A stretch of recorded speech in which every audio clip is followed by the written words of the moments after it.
BJP ने अपनी पूरी फोर्स मैनपुरी में उतार दी है। योगी आदित्यनाथ दूसरी बार मैनपुरी आ चुके हैं, लेकिन इस बार योगी मैनपुरी आए तो नए कलेवर और नए अंदाज में आए। योगी ने यादव परिवार के समाजवाद का पूरा चरित्र चित्रण कर दिया। समाजवाद की ऐसी परिभाषा बताई जो चाचा भतीजा सभी को बहुत चुभी। योगी ने यह भी कहा कि मैनपुरी में समाजवाद नहीं, रामराज की जरूरत है।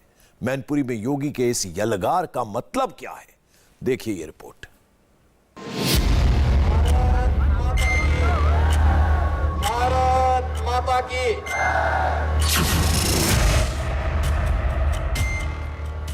मैनपुरी में योगी ने समाजवाद की नई परिभाषा बताई और यादव परिवार की जमकर की खिंचाई। योगी ने बताया समाजवादी पार्टी का समाजवाद परिवारवाद से निकलता है तो लठैतवाद, पूंजीवाद और अवसरवाद पर जाकर रुकता है।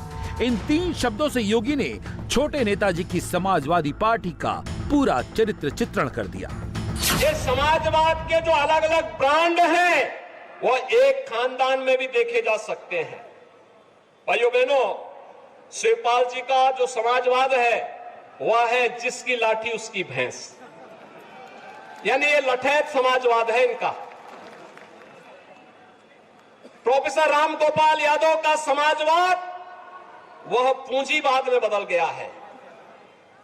सब धरती गोपाल की, नोएडा से लेकर के फिरोजाबाद तक जो भी धरती दिखाई देती है, समाजवादी पार्टी की सरकार में उस जमीन को उन्होंने या उनके शागिर्दों ने हथियाने में कोई गुरेज नहीं की। और अखिलेश जी का समाजवाद तो अवसरवादी समाजवाद है। मुलायम सिंह यादव परिवार की पूरी साख मैनपुरी से जुड़ी हुई है। इसी बात से आप समझ सकते हैं कि मुलायम सिंह के निधन के बाद जो चाचा भतीजा एक दूसरे को सियासी प्रतिद्वंदी मान रहे थे, वो एक पेज पर आ गए। चाचा भतीजा भतीजा जप रहे हैं और भतीजा चाचा चाचा रट रहे हैं।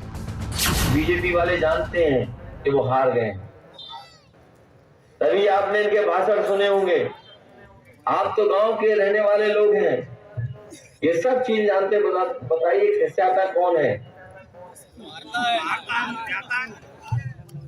खिसियाने वाला ही ये ऐसी भाषा का इस्तेमाल कर सकता है। अभी कुछ दिन पहले मुख्यमंत्री जी आए थे तो वो फिजिक्स के स्टूडेंट बन गए। और हमारे पत्रकार साथी भी नहीं समझ रहे पेंडुलम होता क्या है। ये जो हमारे फिजिक्स के स्टूडेंट होंगे वो तो जानते होंगे पेंडुलम क्या है। वो हमारे मुख्यमंत्री जी समझे ही नहीं कि चाचा ने पूरी राजनीति नेताजी से सीखी है। ऐसा झूला झुलाएंगे पता नहीं लगे कहां चले गए।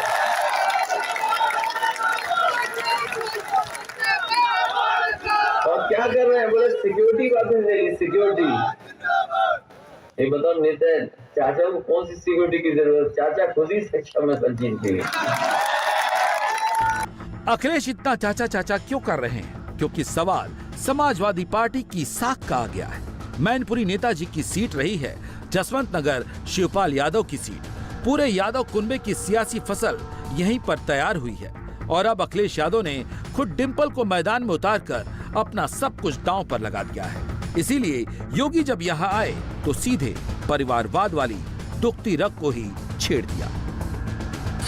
शिवपाल जी के साथ क्या हुआ था हर व्यक्ति समझता है। पिछली बार तो कम से कम जसवंत नगर नेताजी के नाते मिल गई, अगली बार जसवंत नगर भी नहीं मिलने वाली है उनको, ये हर व्यक्ति जानता है। मैनपुरी को लेकर बीजेपी किसी भी ढील के मूड में नहीं है। बीजेपी समाजवादी पार्टी को उन्हीं के किले में जमींदोज करना चाहती है, जैसे कन्नौज और आजमगढ़ को किया। इसीलिए उसने अपने सारे वही सिपह सालार उतार दिए हैं जो विरासत की सियासत पर सीधा अटैक करते हैं। मुझे पत्रकारों ने पहले ही सवाल पूछा कि विरासत का चुनाव है, आप कहां यहां प्रचार कर रहे हैं। फिर मुझे एक शेर याद आ रहा है कि विरासत से तय नहीं होते सियासत के फैसले, अब उड़ान तय करेगी कि आसमान किसका है। और थोड़ी और कसर बाकी है आंधी आने में, लगे हुए लोग सुबह से हवा बनाने में। बीजेपी ने मैनपुरी में अपने उन्हीं कैडर को कमान सौंपी है जो अखिलेश को काफी नुकसान पहुंचा सकते हैं। एसपीएस बघेल मोदी सरकार में मंत्री हैं। अखिलेश यादव ने उन्हें चुनाव में हराया था, लेकिन वो मुलायम सिंह यादव के करीबी भी रह चुके हैं। जब एसपीएस बघेल ने माइक पकड़ा तो नेताजी को तो याद किया, लेकिन सीधे अटैक छोटे नेताजी पर किया। आज रात सपने में मुलायम सिंह जी आएंगे भाई, हम और रघुराज से बड़ा शिष्य कौन है? और उन्होंने कहा तुमने और रघुराज सिंह ने हमारे लिए उतना बुरा नहीं कहा, उतना बुरा नहीं करा जितना अखिलेश यादव ने 2017 में जो मैंने पौधा समाजवादी पार्टी का बीकेडी लोकदल जनता दल जनता पार्टी समाजवादी जनता पार्टी होते हुए लगाया था। अखिलेश यादव ने मेरा अध्यक्ष पद से नेम प्लेट उखाड़ दी थी। इसलिए ये सपना तुम्हें पूरा करना है कि यहाँ पर मैनपुरी में भारतीय जनता पार्टी को जिताना। इसलिए साथियों, ये चुनाव किनके बीच में है? पीटने वाले और पिटने वालों के बीच में। इसलिए सभी शोषित पीड़ित वंचित सब एक हो जाओ। बीजेपी ने जिस तरह से मैनपुरी में अपनी ताकत झोंक दी है, समाजवादी पार्टी की बेचैनी बढ़ गई है। समाजवादी पार्टी ने आरोप लगाया है कि बीजेपी पुलिस और प्रशासन का गलत इस्तेमाल कर रही है, समाजवादी पार्टी के नेताओं को निशाना बना रही है। अखिलेश यादव के भाई धर्मेंद्र यादव तो चेकिंग के नाम पर इतना भड़क गए कि पुलिस से ही भिड़ गए। हमारी भी कर लो, लेकिन बीजेपी वालों की क्यों नहीं कर रहे? नहीं, बीजेपी क्यों नहीं कर रहे हैं? बीजेपी क्यों नहीं दिख रही आपको? आप लोग अत्याचार कर रहे हैं ना, डेमोक्रेसी माफ नहीं करेगी आपको। डेमोक्रेसी माफ नहीं करेगी, याद रखना डेमोक्रेसी माफ करेगी। ये देश का संविधान और डेमोक्रेसी माफ नहीं करेगी।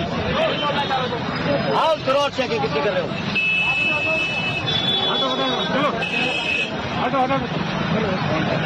आओ इंस्पेक्टर साहब कितनी और करनी चेकिंग? Please come. नहीं, हम तो चले जाएंगे, गलती की हो तो चलो चालान भी कर लो। क्यों जाए? अत्याचार कर रहे पुलिस जिले में, आतंक फैला दिया आपने, आतंक फैला दिया आपने। कर दीजिए गिरफ्तार, कोई दिक्कत नहीं। आतंक फैला दिया आपने।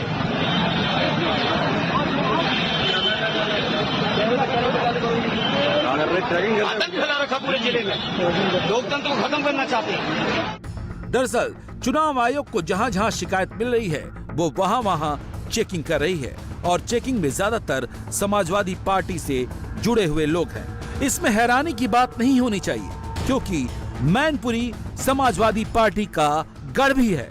इसी को लेकर अखिलेश यादव और शिवपाल यादव भी बिफर गए। ये जो सत्ता में बैठे लोग हैं, ये केवल समाजवादियों के पुलिस भेज रहे हैं। हम अपने नौजवानों से कहेंगे, ये पुलिस वाले अगर छापा मांगे हैं तो इनसे भी वोट मांग लें।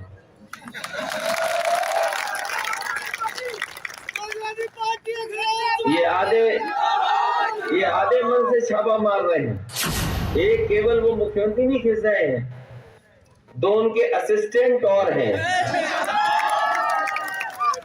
असिस्टेंट मुख्यमंत्री, वो डिप्टी सीएम नहीं है, असिस्टेंट है मंत्री। कभी देखा आपने छापा मार डॉक्टरों को? एक है छापा मार रहे हैं डिप्टी सीएम, और दूसरे स्टूल वाले,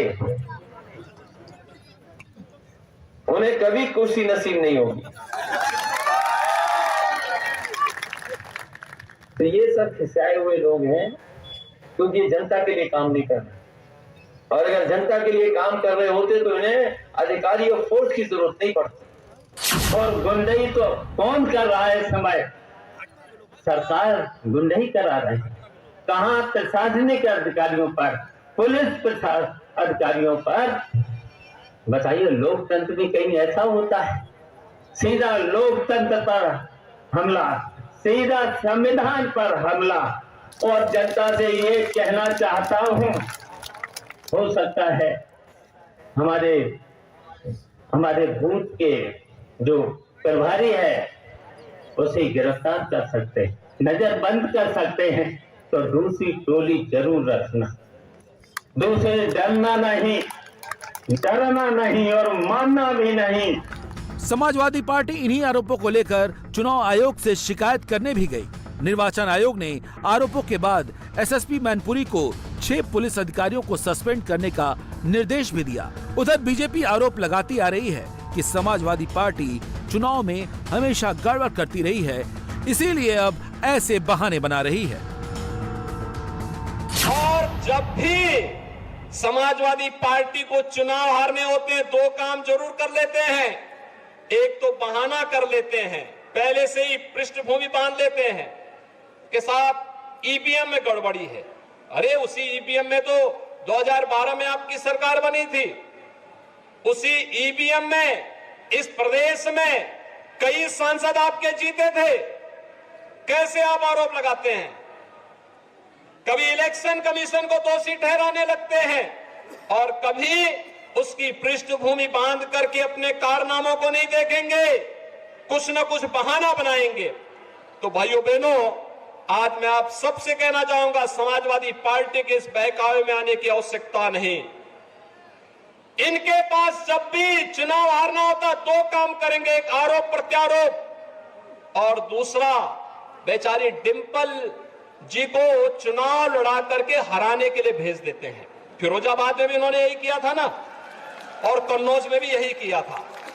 चुनाव हारना है तो उनको आगे कर देते हैं। इंडिया टीवी हर वक्त हर जगह डाउनलोड करने के लिए सर्च करें India TV news Google play store या ऐप स्टोर पर।